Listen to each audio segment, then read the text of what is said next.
May in-order pala kong buzzer. Ganito po yung itsura niya.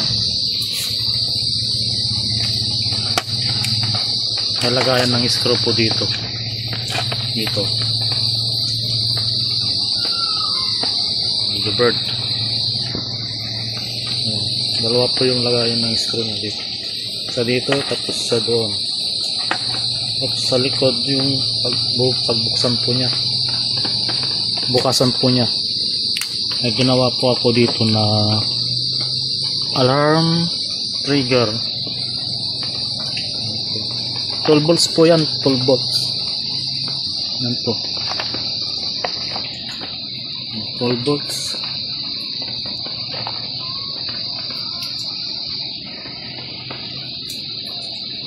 Yung 12 volts kaya niyang itong 3.7 pala na battery, kaya niya po niyang ipatunog.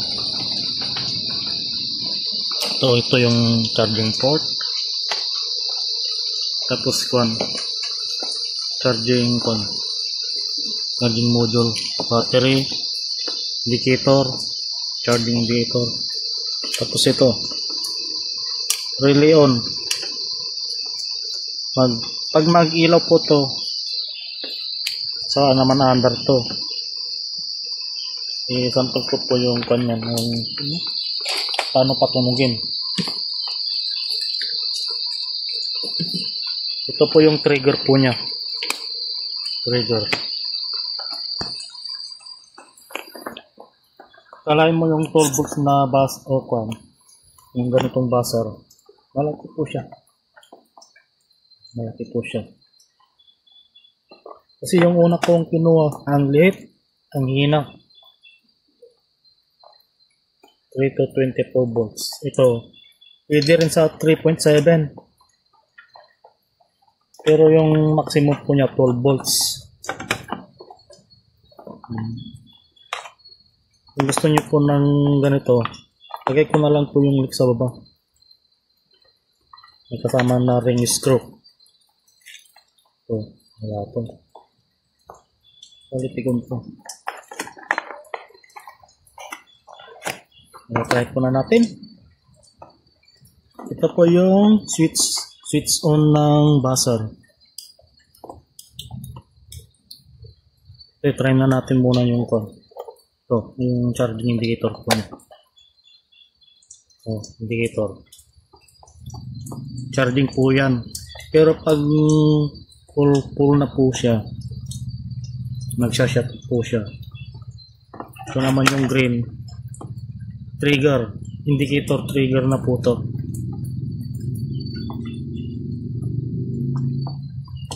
May paggagamitin po ako dito. Sa ilalagay ko po sa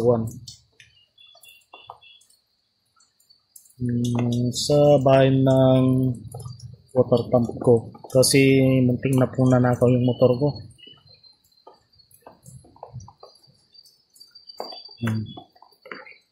Tapos ito, pwede ko rin patayin yung alarm niya through wifi. May ilalagay pa ako dito, hindi pa kasi tapos. Try po natin yung trigger niya. Ano?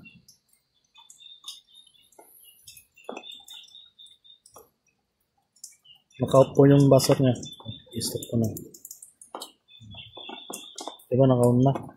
Pero pagbabalik po natin, namamatay. Bukas natin yung alarm. What's this? Pansin yung green, so sasabay po sa on.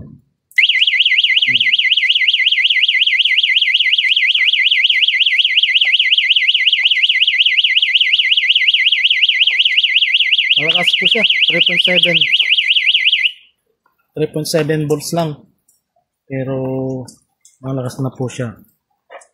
Mayroon pa akong ilalagay dito yung boost up para maging 12 volts po siya. 12 volts. Ito ilalagay yung boost up 3.7. Gagawin niya pong gagawin niya pong 12 volts yung output po niya. Pending pa kasi yung mga iba. Kung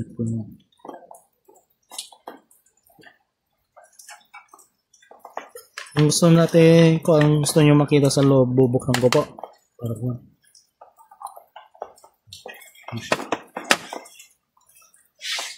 Kunin ko lang yung pagbukas. Sa natin. Ito, mahina to. Mahina. Mas maganda po ito. 12 volts. Sa natin. Set natin.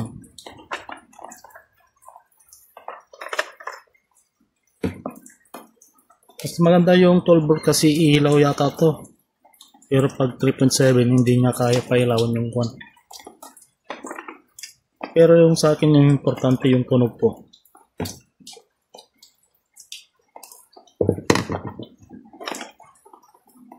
Yun lang po, simple sa loob.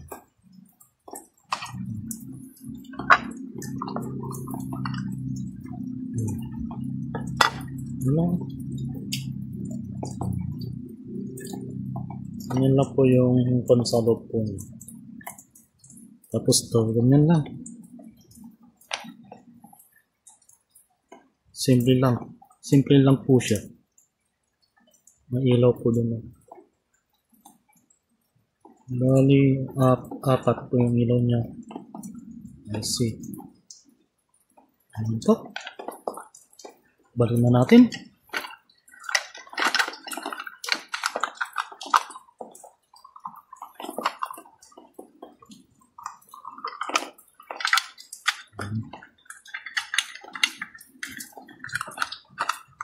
Ano po ma-share ko about this? No, that's it. Thank you for watching.